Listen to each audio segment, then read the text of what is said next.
So, and I understand we all go down rabbit holes.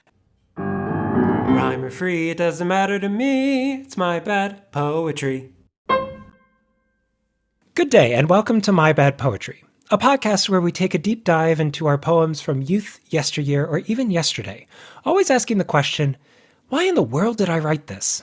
I'm Aaron, and today we have with us an editor, an essayist, a prolific writer of short prose and poetry, the author of Door and the upcoming collection My Heresies, Alina Ștefănescu. Welcome to My Bad Poetry. Thank you so much. It's exciting to be here. Well, I say we. Dave is unable to make it here today, but we are honored to have you on the show. This was a very brief introduction. Is there anything that you might want to highlight that I might have missed? Absolutely not. Okay. Well, before I started recording, you were talking about the lovely pieces of jewelry on your last name. I love that image. Do you want to talk a little bit more about that? Yeah. So there's often a question because on my website, in fact, it came up with My Heresies. They asked if I wanted the diacritics on my name, and if the diacritics are there, it sort of gives a Romanian a sense of exactly how to pronounce it. It also makes it recognizably Romanian. But for me, I live in the US. I write in English. I'm writing to people who read English, and I don't want them to feel intimidated or in any way worried. So I guess I just have always thought they're kind of beautiful. Yeah. I like them. I think of them as jewelry. Like some people don't like a lot of punctuation marks. There was a discussion about the semicolon on Twitter. And I love semicolons because I think they are sort of, they add a little velvet to a sentence, a little bit of Baroque. Sure. So I guess I like the aesthetic effects of language when it's, I don't know, filled with lots of details. I love that. I have a question right off the top here. My Heresies is coming out. The cover has been revealed. Whose tongue is that? I don't know. Okay. It was like, it's such a funny story because the cover to me was, I at first had a very hard time envisioning this book with that cover. Okay. And so it was a sort of, it took some getting used to. And then the more I looked at it, and the more I thought about it, I was like, oh yeah, this is great. But the tongue, I don't know who it belongs to. And there's like, I didn't have a gold wedding ring. So we had like a $50 silver wedding ring. So that's, much more, I guess, and pink is my most hated color. So there's this funny, speaking of aesthetics, there's this funny sort of, immediate, like, what unrecognizable, that's pink. It's got gold, which I don't like, so, and it's a tongue, which also looks like a phallus, which I never realized, right? Mm-hmm. Yeah. That was what struck me about it is I was like, the tongue looks really like it's very sensual. Yeah. Yeah. So yeah. So we could talk about this later in the episode, but since we're talking about it, it's such a kind of a attention-grabbing title. And your previous works, I get the sense of like your love of history and kind of personal effects, like envisioning yourself within historical characters. And there's some musical elements I'm picking up on with like violin imagery that comes back. What is My Heresies about? I like how you describe that because I often think of poetry as a space where there's a conversation that I have with the dead, whether it's someone that I admire deeply, a writer who influences the way I think, but also, friends. I think to some degree, some poets and writers that I've never met that are dead have been closer to me than some of my friends. They've been in my mind or spoken to me at moments when I needed them more than, so there's a kind of relationship that exists there for me as well. So I like the way that you describe that. My Heresies probably continues some of that, but also speaks a little bit to religion, particularly to my partner's being raised in a very evangelical family. And the last Trump administration, the family kind of split. Yeah. There was a lot of really, yeah. It's a fairly common story in the U.S. It's not, yeah. It's not very exciting or interesting, but it was very painful for me. And I think I was trying to understand part of what he was raised to believe, part of the religious background in the Yeah. US that is so prosperity gospel is fascinating to me. I don't Hmm. understand it at all. I don't understand. And so when we talk about reading, right, as a critic, sometimes I'll read a book and I'm like, oh, this interpretation that someone else had of the book is so different from mine, right? We read the same thing, but we have a very different impression of what the book is doing, what it wants to do. Well, the same can be said of this book called the Bible. Yes. What's funny is that, some people, you could call them maybe the new critics. No, I'm kidding. Some people have a conception that is very rigid, right? They have a very literal interpretation, but at the same time, they are constantly doing a sort of choreography of reading that Hmm. decontextualizes. And I guess I got into the Bible as text in a sense. So there's some golden shovels from verses from Revelations. Sure. There's, I touched things that are sacred, perhaps more than I normally do, because I was really interested in what the sacred is and what it means. Oh, wow. Well, you've sold me. I mean, I already have it pre-ordered, but I'm very excited. And full disclosure, whether you knew it or not, Dave and I are both pastors in the ELCA, and I am equally fascinated in this rise of Christian nationalism and prosperity gospel that has underseated it, Christian Zionism, all these I interpretations agree. that are nearly almost opposite of how I have encountered the sacred in scripture. And yeah, it is. You said that it's such a common story, but I think this is kind of the story that so many of us are experiencing as we see these divisions crop up from what is considered a beloved text by so many, yet very, very different readings of it. Dangerous readings, I would say.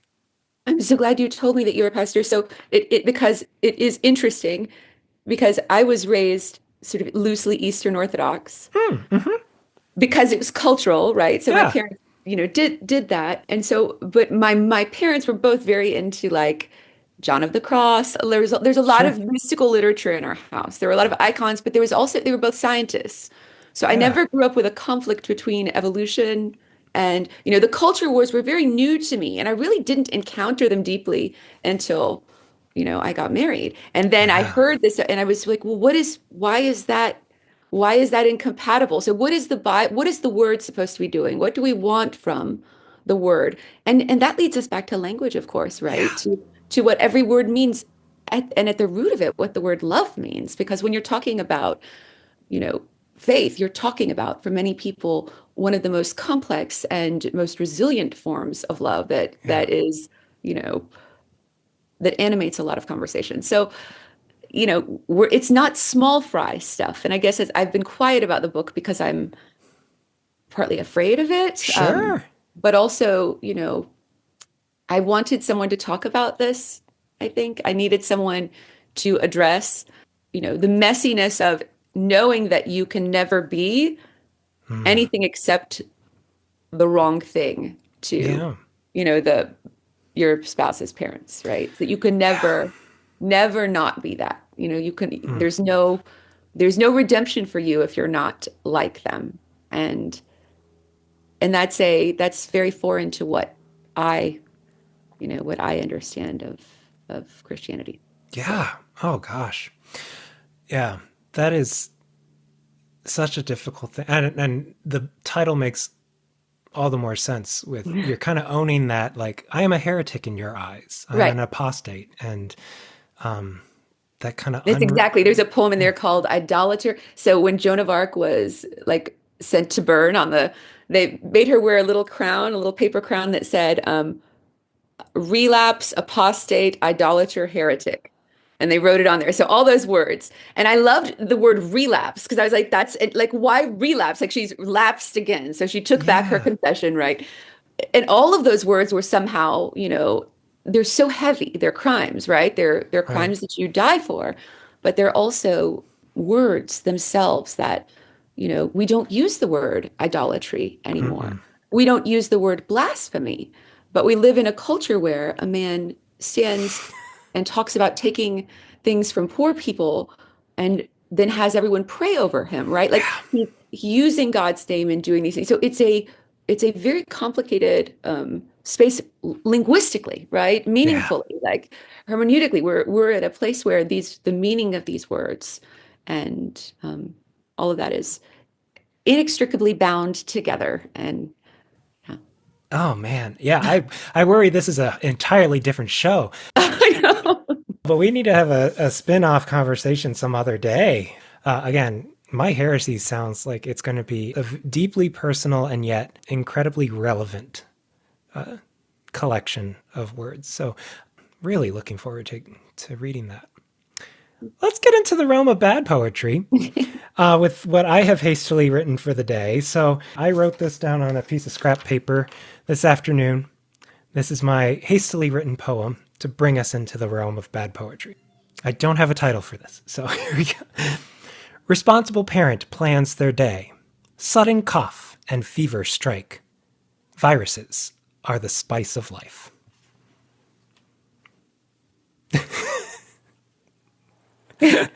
Ah, snaps. Yeah. But that's real. It's It's real. I mean, it really is. That is where we are. So, that's it. I think something about bad poetry is that there's often recognizability in it, right? yeah. It starts like it speaks to people. And so I think it's complicated. Like you said at the beginning, what is bad to one person might not be bad to another. What did you want from that poem? Well, I wanted to mark the day that last night we learned that our daughter has RSV. So, she's doing fine. She's upstairs stomping around. You might hear it on the mic. But her nose is going to run for 6 months. I know. And it just like never stops. It and just the is cough constant. the cough is horrible sounding. It is awful. And it's like, I wish you knew how to blow your nose effectively.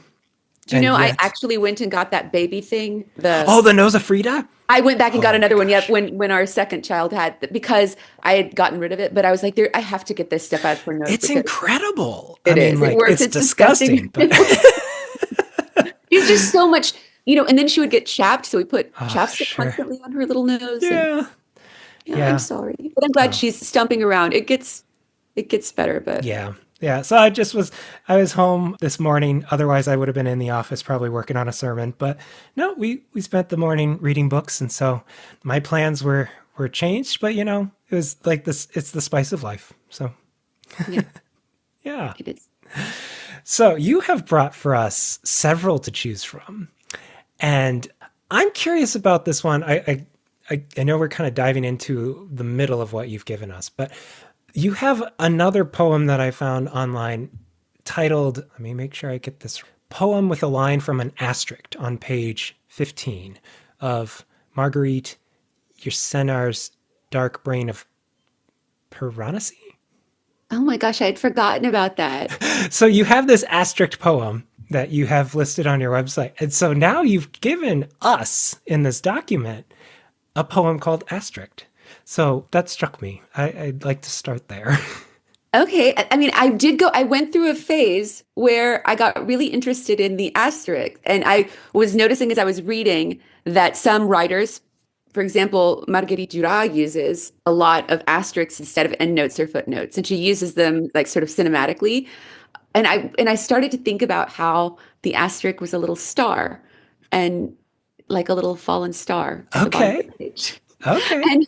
And I needed to get rid of this little asterisk obsession that I had going on. Okay. So I wrote some asterisk poems. Perfect. So I guess I'll read this one, which was I included it because it's one of the things I threw that was to the side that was just a messy little asterisk draft. Perfect. Let's hear it.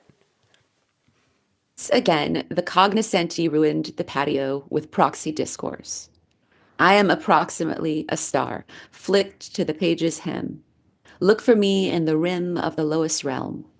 I am a rim lord. Earnestly, I am the cacodemon of pastoral twilight, the thing between the scene and the sigh. It feels so stupid to be anyone in statements that no one has qualified with a small spike, a star-shaped fallen object. Has the ephemeron arrived? Is this the finale's lost sequin? Oh. It's written so bad. It's just like that's why I love reading it because it's just so bad. it's It's bad. It's so bad. It's so bad. what I love about it is like, I guess this gets back to your thing on punctuation and your love of the semicolon, because you're finding such love and meaning and you're putting such value to the asterisk as like this fallen star. Like, yeah, and I remember when I wrote this, it's in the context of those notes, and it's basically just me riffing on, like, okay, what if the asterisk was speaking? So the poem itself, what it does very badly, it can't decide if it's the asterisk speaking, right? And saying, oh, look, all the cool people ruined the patio with their discourse. I am almost a star, right? But then I got distracted and I'm like, wait a minute, proxy and proximately, right? So I started playing with like the sounds inside words. And then you've got rim, realm, rim lord, him, right? So I'm just getting lost in the sound of words. And, sometimes that's a way of writing a poem, but in this case, it didn't really have a direction. There's like, for the asterisk to speak, it depends on where it is, what a general asterisk say, you know. What I love about that is that you're asking, what would a general asterisk say? And you're saying like you have gone off course from what a normal asterisk would be because you got lost in the sound. Right. I mean, yeah, like it's true. And I think that happens to me because I love language. I love words. I love like when I can find a word, a homophone in Romanian and English, right? Or, I love the way that languages touch each other and the friction between words. But it's also a really dangerous hobby because it's utterly senseless. Like that poem has zero meaning. And at the end, I was like, oh, an ephemeron. Why not bring that in? Is the asterisk like, let's bring in all of infinity, time, eschatology right there in the asterisk. No meaning whatsoever in that poem. Nothing. And yet, I still feel like it's a lament. I mean, I feel sorry for this asterisk. It is a sad, the asterisk, it is singing the blues, but it also has no self. Like it can't even speak. It moves from speaking for itself to, trying to assert itself, right? So like the closest thing that comes to it really saying something is that it might be the thing between the seen and the sigh, right? But would an asterisk prefer to be a footnote? That's a really good question. And I could have totally gone into that in my mind. An asterisk would always prefer to be a footnote because then it has a number. An asterisk is so general, right? Like it's non-referential. It has no number. It's any little star, right? And sometimes people will have, like Walter Benjamin's arcade projects, he'll have like one asterisk, then two, then three, Oh, sure. So you've got, basically the number of the asterisks is why not just make it a footnote? Sure. Right? Like at what point is the star, not enough? What are we doing to the star? To repeat it just ad nauseum. Right. And then I liked the idea of it being a lost sequin. That's the only other thing I would say. Like that's a beautiful image. Is this the finale's lost sequin? I mean, it's a nice zinger at the end. It's a beautiful kind of close. Yeah. Yeah. But beyond that. You talked about the getting lost in the sound, which I think poetry is the perfect place to play with sounds of words and stuff. But you said rim, realm, rim lord. The word rim lord. I'm going to be honest, I don't even know exactly what that means. I don't either. It doesn't sound good. It doesn't. My son told me before, like he used the word edgelord. So he had like sometimes. Oh, sure. So he used the word edgelord, and then he used the one time he said that one of his friends had called someone else a rim lord, and I never looked it up, but it was in my head, and I brought it there when it said the rim of the lowest realm, and I was like, that would be someone who's, if you're a lord of that lowest realm, you're the rim lord, right? So it just kind of. And I still haven't looked it up, and I'm not going to because I have a feeling I will have lots of questions for myself if I do. Just just what I know of the connotation of the word rim in modern lingo, I would not look that up either. It's just Yeah. oh, poor Asterisk. I know. Okay, I have to admit, I was tempted to try and seem smarter than I am and look up this word in the first stanza here. Cognoscenti? Yeah. What does that mean? It's like the people who know everything, like the smarties, the literati, the insiders. So like cognos from Latin, Okay, right? yeah. Cognate, the knowing ones. The knowing ones. So it's like a way of saying instead of like the intelligentsia, it's the cognoscenti. Okay. Just another. But again, the asterisk then would be saying, well, you guys think you know everything, but I'm where the real knowledge is hidden. I'm where the writer's really putting what they think, in this. So you guys are the middle of the circle, y'all are the party, but I'm the one that knows the esoterica, I guess. Right, because asterisks are when you really dive into the nitty-gritty of something. Right. Okay. Yeah. And the word cacodemon here, I came across when I was reading all this weird stuff. So that's an evil spirit or demon. Yeah.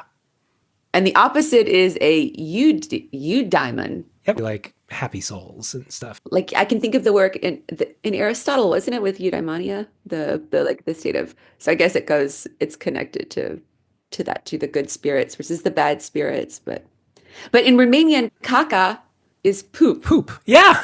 I think it's the same in Spanish. root. Right. So to me, like that was just the funniness of like that, the bad demon having this sort of sonic. You said to give you bad poetry. No, I love this. It's bad. But in some very strange way, and I didn't want to go back to Rim Lord, but to go from Rim Lord to Cacodemon, I mean, it's just... Yep. You might have accidentally done something there. I might have, and that's why this poem will never be published anywhere. So it's just, and that's the other thing. Like you said, play. Poetry is at its best when I'm writing my best. I'm playing. I'm trying to figure something out, right? And I'm also much more attentive to the constraints of language, the meaning of each word, to the syllabics, to the way that the words interact with other words, right? So if this were a draft, you can kind of see a sort of scheme where, the asterisk is also playing with the idea of like, what's wrong with the stuff that why can't I be part of the main conversation? Right. Yeah. So why am I in the stall? Like why am I, so what's wrong with me, right? Like, what's improper about me? But even though I think I'm the little star, right? The fallen star, which is what Lucifer was. Lucifer, you could have pulled that in too. We could really go on. Yeah. Oh. Yeah. Yeah, it's a fun little prompt. I guess I've never thought of the asterisk that way, and so it's I love that. It's also interesting that you're playing with like a punctuation, a mark on the page. This poem itself is rather sparse. There's question mark, period, and line dash. Yeah. I didn't think at all. So I will normally, if I'm just playing with a poem, I will usually use, like it's a natural thing to sort of start off with 2-line stanzas for me. Sure. And so I will, just write. And that is exactly what I did, straight from the notebook, just not a single thought, to the punctuation. It doesn't even have an asterisk in it. I mean, like there's so many ways in which this poem could be faulted. It's still fun. I'm glad you brought this one. Although I just noticed you have a star, and then at the bottom you have a star-shaped fallen object. So even the star itself has, by the end of the poem, has lost its luster. It no longer thinks of itself as a star. It thinks it's star-shaped. Oh, that's man. Right. That poor asterisk. Right. I know. Well, I'm into it. We should look at this next one just because the style of it looks really promising. And so I'm very curious as to, again, kind of what it is about this that you left to the side, why it stays in the draft folder. So this one's called Etiologies. Mhm. Okay. Etiologies. And the epigraph is the definition, etiology, noun, the cause or manner of causation of a disease or condition, a story of origin. Q. When did insomnia begin? A. When I was little, a monk told me to watch time. Monks let no minute pass without guarding it from demons. Night is dangerous unless one keeps vigil. Q. Your mother described you as an easy sleeper, a happy infant. Why did this change when you came to the States? A. I don't remember, but I think time was different. Maybe I knew I could wake up into a world without parents. Maybe everything starts out in darkness and light is just the part where we have to describe it. Q. Are you afraid of the dark? A. No. I know my family will vanish. I recognize the empty balconies and poems, the present absences, the missing spouses and children, the obliviate, the oblivion. Q. Have you heard of a phantom limb? A. The poet called it an etiolated line. There is no cure for a line enfeebled by what it can't save.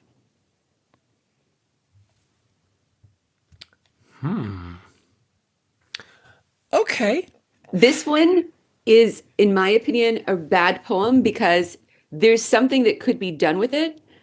Not in this form. I don't think Okay. this form works, at all. But there's still, I guess I would say there's still something in this poem that I'm not finished with, but I have not found a shape that fits it. And I Okay. have not found, even what the point of it is beyond my fascination with this particular word and this idea of etiology, but also that it can be a disease line in a poem, right? The line, it can be the cause of what makes the poem fall apart. Like I have this, if you could look at a poem and say, this is the line that makes Where the it poem. breaks down.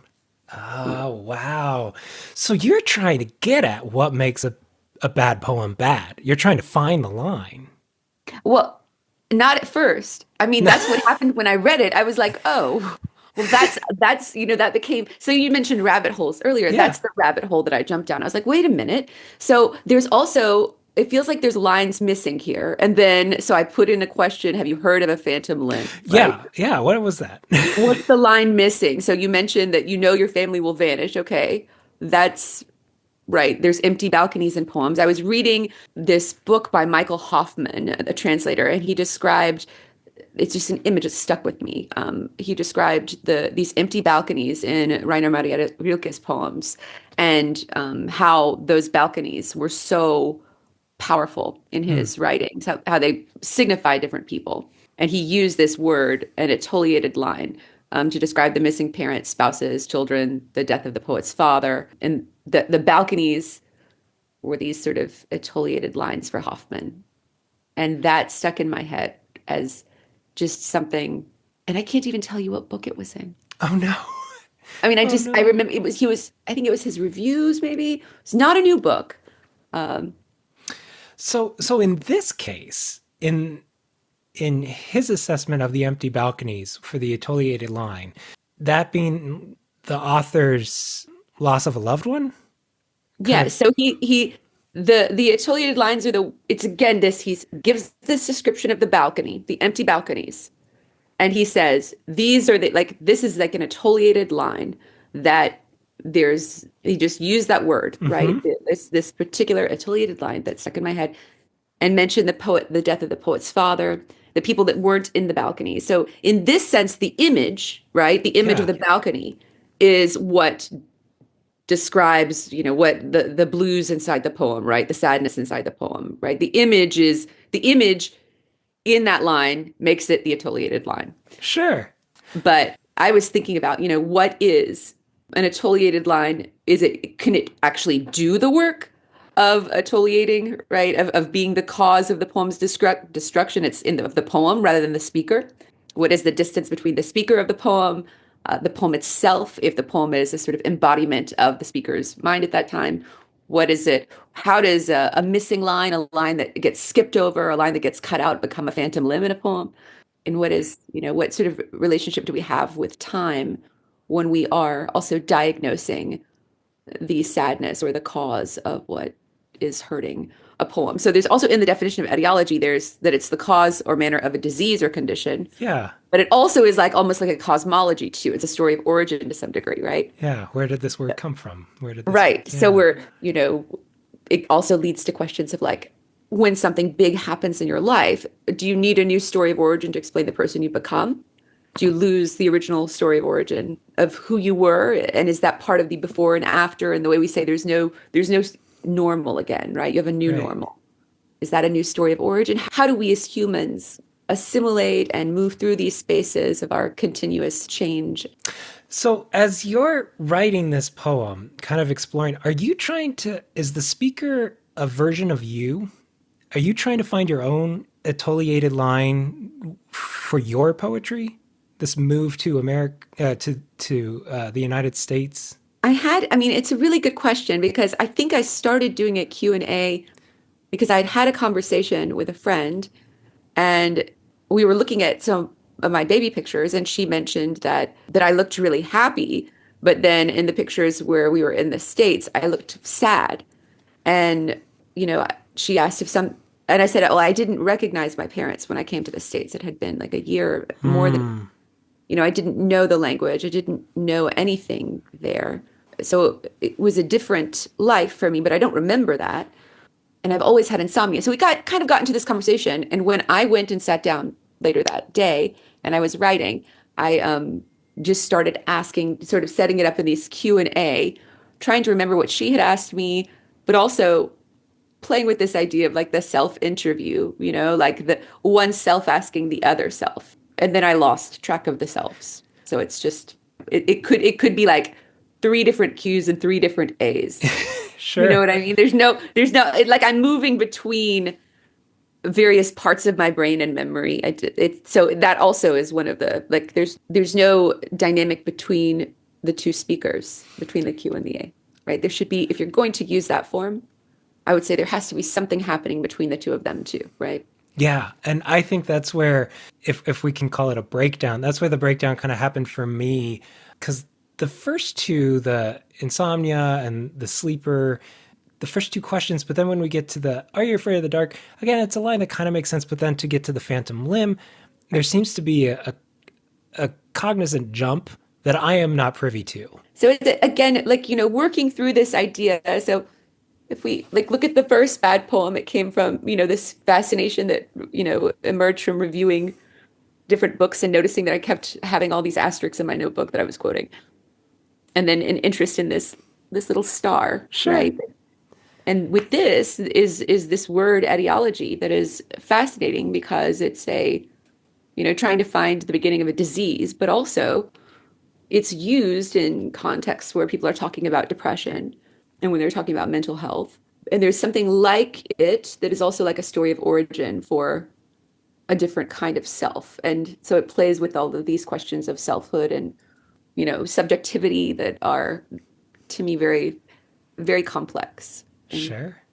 I love this concept of digging into a really, almost like with the asterisk, where you're digging into what otherwise might seem like just a throwaway thing or a small, insignificant punctuation. And here, this line, etiolated lines, like kind of stuck with you, and you explore it.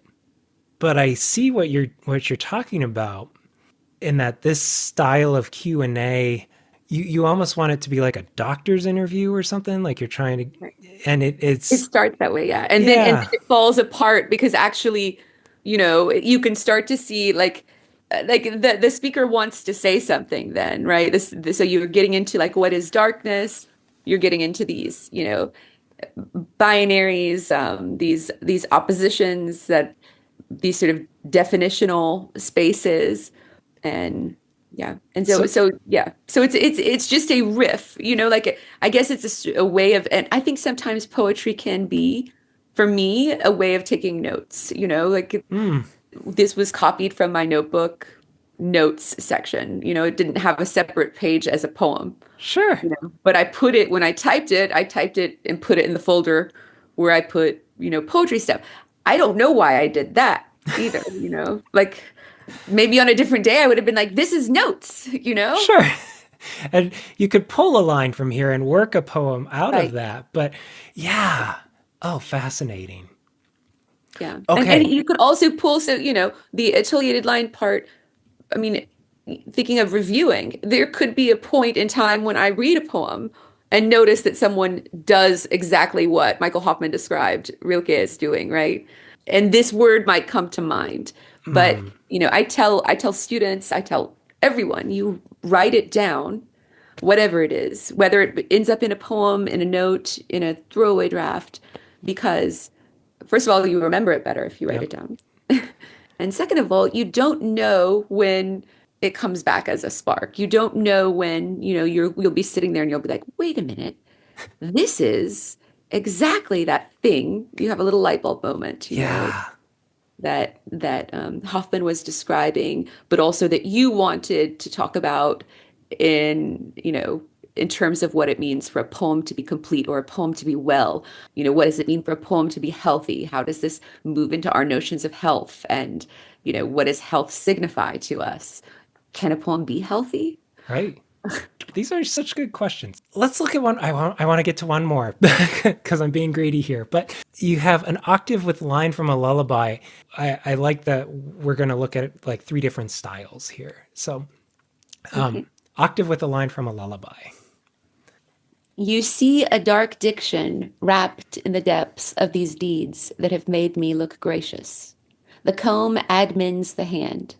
I plaited my hair and wrote your name on my wrist with his pen. Old verbs have made me brutal, candlelit, pewter, plated for man.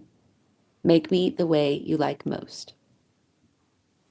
So this is called Octave with a line from a lullaby because it includes wrapped in the depths of these deeds that have made me, which is a line from Miniko K's song Furnace Room Lullaby. And Oh. I was playing with the octave, I was studying the octave, and I wanted to write an octave. And this poem is actually a bad poem that later got worked into a better poem. Oh, cool. It is in my heresies, but this is the shorter version of it, right? The attempt at Hmm. the octave, and a little bit is saved from it. But Okay. So, like you said, you typically like to write when you're just kind of riffing, you start with two line stanzas.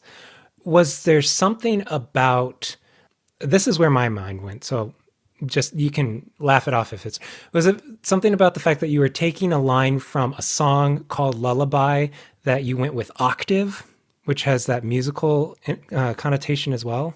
yes, I wanted to combine because of the octave, right? The octave form. And then I could not separate that in my mind from the octave in music. Okay. And so, I was listening to Nico Case. I was listening to that album in particular, and that line just I loved kind of the messed up syntax, the disordered syntax of it, how it kind of just curls around itself. And so I wanted to play with the diction Mm-hmm. and but also in this I gave myself these constraints, right? So it's a lullaby, it's got music, it's an octave. Now what are you going to do? Yeah. And it doesn't do anything, right? Like it tries to do different things, it works towards certain images, but it doesn't move into its own space really. It has it doesn't earn its last line, I don't think. No. Yeah. Can you? There's a comb, there's hair, and a pen and a wrist. I'm not quite sure what's happening here. So in the poem, in the book, in this poem, is that later I was looking, the image of Salome got in my head. Okay. And so then I had this idea because I was looking at, art, and I was looking at a lot of Odilon Redon, and he has these various, like, he has some sketches of Salome, he has some draw a pastel of her. They're all very different. In one of the early drawings that he did of her, she has John the Baptist's head on a plate, Hmm. and it's his own face that he put on John the Oh, Baptist. fascinating. Yeah, Okay. so there's all these different things that kept going in my head, and I started thinking about her.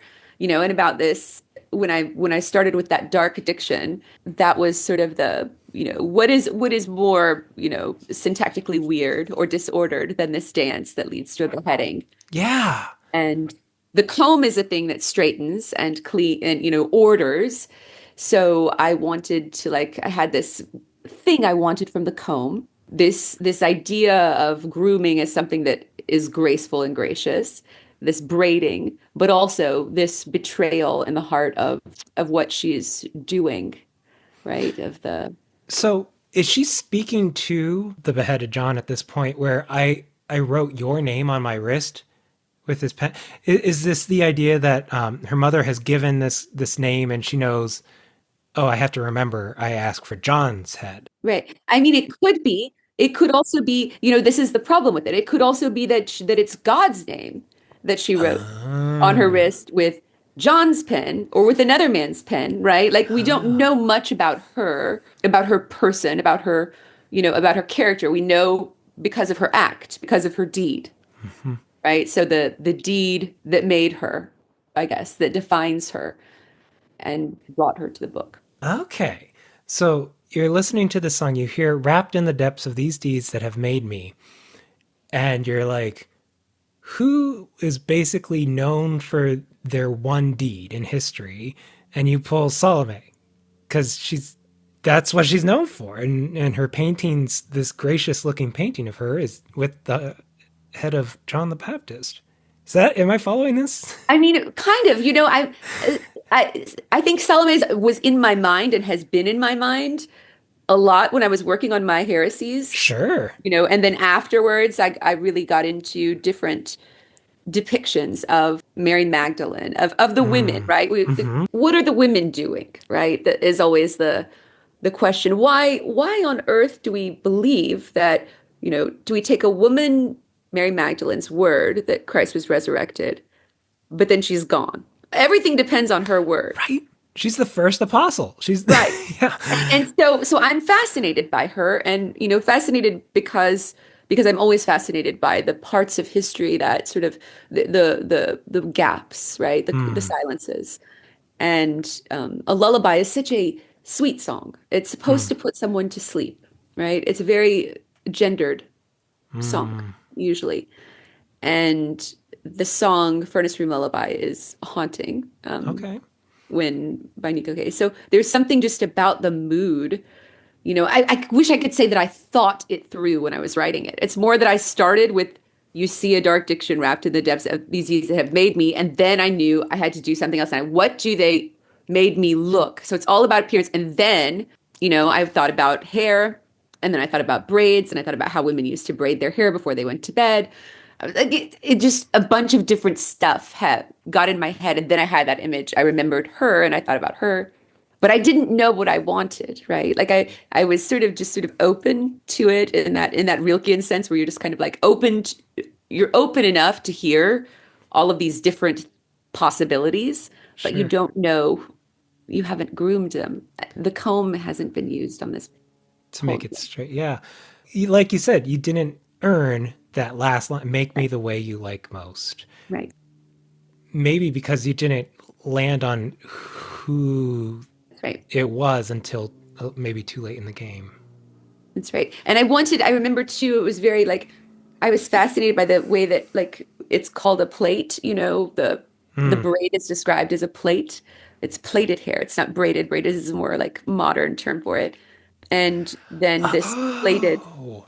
self, right? So that who did I plait when you do what Salome did you plait him or did he plait you? Right? Like Hmm. did he make you who you are now, even though you killed him or had him killed, right? Right. So make me the way you like most. I'm your story now. Once this deed is Oh. done, my life is not my own anymore, right? Yeah. In some So ways, Salome is such a tragic character in that it's like the pride of her father-in-law and the scheming of her mother and this political messianic tension of the time with this prophet in jail. And she's just she's the catalyst. Yeah. And I think it's a tragedy too. Like there's so many different artistic renderings of her by different artists across time. In fact, I blogged about it a few years ago, just Cool. a long, list of how different people portrayed her, thought of her. There's, of course, the U2 song. You know, she, to me, I imagine that dance, and I, it's hard for me not to imagine her feeling something for this man that she's dancing for. Hmm. There's something about it that's such an intense, I don't know, there's an intimacy to that, right? Yeah. There's I don't know how to describe I don't think of her as someone who's powerful after this. Hmm. You see, I think in a way, like something, both of them are consumed by what is done. Both of them are finished by it somehow. She'll never be, a human living her life again. No. So, And this poem, it just misses the mark. I mean, oh, yeah, I see why you brought it, because like the solemn image, when you mention it, you can find it, but you don't know who the speaker is. You don't know why is this a lullaby? I mean, like all of these things are backstory that's just not present within the text. right. Yeah, I'm fascinated to see how this evolved into what ended up in My Heresies. But speaking of which, I see some back behind you. When does My Heresies kind of hit the shelves, or when is it available? April 29th. Okay, so you can pre-order it now. Very grateful for that because it's good for my publisher too. So, Well, we need to wrap this up before we go down another rabbit hole on syntax and Christian nationalism and who knows what we could find ourselves talking about. So, before I let you go here on My Bad Poetry, we end each week with the words of a true poet. So, would you be willing to read for us another one of your poems, one that you are in fact very proud of? very proud of. That's a hard, when you say very proud of, then I immediately Okay, don't know. okay, sorry. A healthy poem. A healthy poem. Oh no, Oh, that's even worse? Oh, sorry. because I'm not sure there's any. I'm looking at these poems that are like I'm not sure there's any healthy poems that I have written, but I can read this one, which is Tonight as You Pace the Garden. Tonight as you pace the garden, I am eating raw violets. I am curious about the possessing in the having been possessed. I am present for the pastness. Grass bears my back. That bird bath sprawled on its side has forsaken its purpose. It has given the snails a steeple that is churchless. You say lazy daisy, but I am all languor. I am all lolling, which means recovering from visual pintucks. Like halftime is a noun between goalposts for people who want things. But I am all cheering is what we do to shush the loud crowd inside. I am possessing the bittiest breaths of your pacing. And the snails? They possess the steeple. The snails have a path to the sky.